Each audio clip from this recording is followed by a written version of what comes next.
देश की राजनीति के केंद्र में रहने वाले पूर्व कैबिनेट मंत्री और समाजवादी पार्टी के वरिष्ठ नेता आजम खान और उनके परिवार की मुश्किलें कम होने का नाम ही नहीं ले रही हैं।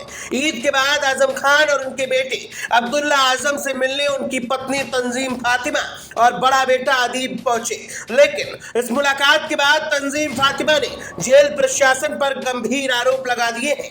आखिर तंजीम फातिमा जेल प्रशासन पर क्यों आग बबूला हो रही हैं? चलिए उन्हीं की जुबानी सुनते हैं।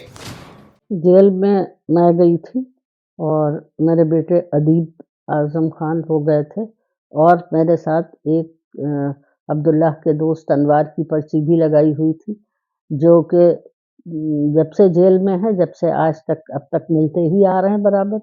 लेकिन आज उन्होंने अनवार को रोक लिया, कहा कि अनवार नहीं जाएंगे, तो हम दो ही लोग मिलकर वापस आ गए।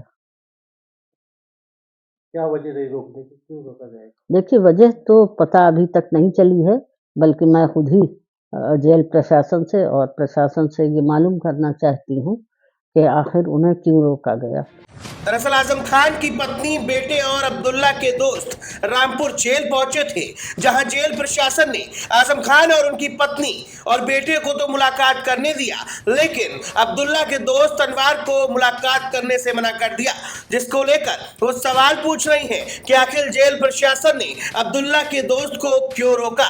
डॉक्टर तंजीम फातिमा के मुताबिक प्रशासन ने जानबूझकर अब्दुल्ला के दोस्त अनवार को मिलने से रोका, और सबसे बड़ी हैरानी की बात तो ये है कि अनवार का नाम उन 9 लोगों की लिस्ट में शामिल था जिसे खुद पुलिस और एलआईयू ने वेरीफाई किया था। तंजीम फातिमा ने सवाल उठाया कि जब प्रशासन ने खुद ही जांच कर नाम फाइनल किया था, तो आखिरी मौके पर मुलाकात में क्यों रोक लगाई? क्योंकि अनवार का नाम उन 9 लोगों की लिस्ट में है जिन्हें पुलिस ने भी वेरीफाई किया था, एलआईयू ने भी वेरीफाई किया था।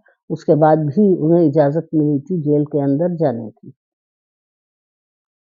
और इसका मतलब तो यह है कि जब जिसका जेल प्रशासन का दिल चाहे उसको भेजे, जिसका दिल ना चाहे उसको ना भेजे।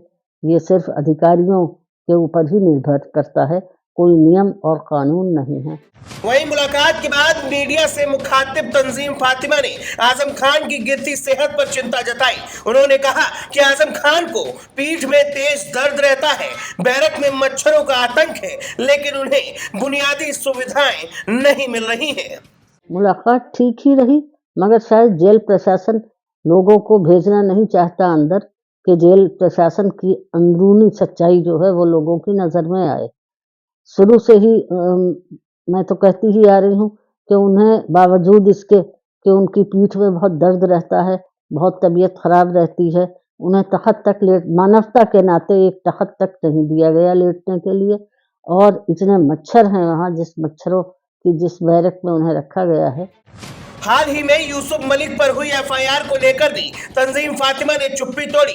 उन्होंने कहा कि यूसुफ ने केवल ईरान में मारी गई 160 बच्चियों के प्रति आजम खान की ओर से संवेदना व्यक्त की थी। आजम खान खुद एक शिक्षा संस्थान के संस्थापक हैं, ऐसे में बच्चों की मौत पर दुख जताना कोई अपराध नहीं है। उन्होंने इसे बेवजह की कार्रवाई करार दिया। आजम साहब का नाम बल्कि उन्होंने इसलिए लिया था क्योंकि आजम खान साहब स्कूलों के फाउंडर हैं, यहाँ जौहर यूनिवर्सिटी के फाउंडर हैं। जाहिर है हम बच्चियों को पढ़ाते हैं तो बच्चियों के इस तरह से ख़त्म होने पर संवेदना तो व्यक्त करेंगे ही। तो इसमें ऐसी कौन सी बात थी कि उनके विरुद्ध एफआईआर कर दी गई? ना ही इसमें कोई देशद्रोह की बदबू आती है कि उनके ऊपर देशद्रोह का ही चार्ज लगा दिया जाए। तो तंजीम फातिमा अब इस पूरे प्रकरण की लिखित शिकायत मुख्यमंत्री, प्रधानमंत्री और संबंधित अधिकारियों को भेजने की तैयारी में है। उनका कहना है कि वो कानून और अनुशासन को मानने वाले लोग हैं, लेकिन जो सलूक उनके साथ हो रहा है वो लोकतंत्र के लिए सही नहीं है। Bureau report, the leader Hindi.